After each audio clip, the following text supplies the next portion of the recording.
আসসালামু আলাইকুম। সম্মানিত দর্শক, আপনারা সবাই কেমন আছেন? আশা করি সবাই ভালো আছেন। সবাইকে বিটিএন ল ইউটিউব চ্যানেলে স্বাগতম। আপনারা নিয়মিত বাংলাদেশ আনসার ও গ্রাম প্রতিরক্ষা বাহিনীর বিভিন্ন বিষয়ে আপডেট আপনারা এই চ্যানেলে পেয়ে থাকেন। আজকে আপনাদের সম্মুখে খুবই একটি গুরুত্বপূর্ণ বিষয় নিয়ে এই মুহূর্তে আপনাদের সম্মুখে হাজির হয়েছি। ডিজি স্যারের স্পষ্ট বিবৃতি দিয়েছেন। আন্দোলনের পর ১৩,০০০ অধিক আনসার স্থগিত করা হয়েছিল। তাদের মধ্য থেকে ৪,৬৬৯ জন আনসারকে সাধারণ কমা ঘোষণা করা হয়েছে এবং বর্তমানে স্থগিত রয়েছে ৮,৬১১ জন আনসার এবং বর্তমানে ৪৪৭ জন আনসার আটক রয়েছে এবং এদের বিরুদ্ধে ১১টি মামলা রয়েছে বিভিন্ন সেকশন অনুযায়ী। আজকে এ সম্পর্কে আপনাদের সম্মুখে বিস্তারিত কথা বলার চেষ্টা করব।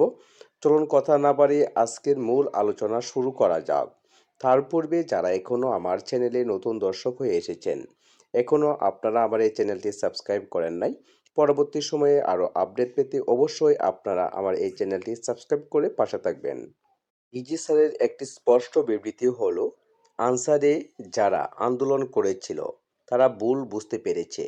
তাদের যে দাবিগুলো ছিল সেগুলো অ্যাড্রেস করা হয়েছে। আনসার সদস্যদের রেশন বাড়ানো নিয়ে সুনির্দিষ্ট প্রস্তাবনা গিয়েছে মন্ত্রণালয়ে। এ বিষয়ে একটি পজিটিভ নির্দেশনা আসবে বলে তিনি জানিয়েছেন। যেহেতু এসব সদস্যরা চুক্তিভিত্তিক কাজ করে, তাই এদের কোনো পেনশন নেই। তাদের একটা পেনশন সুবিধার দাবি ছিল। মেজর জেনারেল আব্দুল মোতালেব সাজ্জাদ মাহমুদ বলেন, দেশের অন্য সব খাতের মতো আনসার বাহিনীতে সংস্কার চলছে। আগে দেখা গিয়েছিল যে আনসার সদস্যদের কার্যক্রম শুধুমাত্র নির্দিষ্ট একটি পরিবর্তে নির্দিষ্ট ছিল।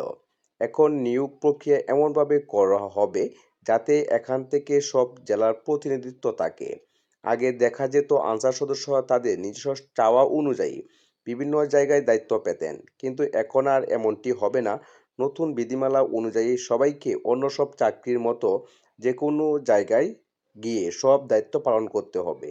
বাহিনীতে এখন আর অনিয়ম বা অনিয়মতান্ত্রিক কোনো ধরনের কার্যক্রম চলবে না। রাজধানীর খিলগাঁও আনসার ও গ্রাম প্রতিরক্ষা বাহিনীর সদর দপ্তরে শারদীয় দুর্গাপূজার নিরাপত্তা নিশ্চিত করার সময় এক ব্রিফিংয়ের মাধ্যমে তিনি এসব কথা জানিয়েছেন। তিনি বলেছেন, এই আন্দোলনের পরবর্তী সময়ে অর্থাৎ বৈষম্য বিরোধী ছাত্র আন্দোলনদের সাথে পরবর্তী সময়ে ১৩,০৮০ জন আনসার সদস্যকে সাময়িকভাবে বরখাস্ত করা হয়েছে। এই আন্দোলনের পর পর্যায়ক্রমে যাচাই বাছাই করে তাদের মধ্য থেকে ৪,৬৬৯ জন আনসারকে সাধারণ কমায় আওতায় আনা হয়েছে।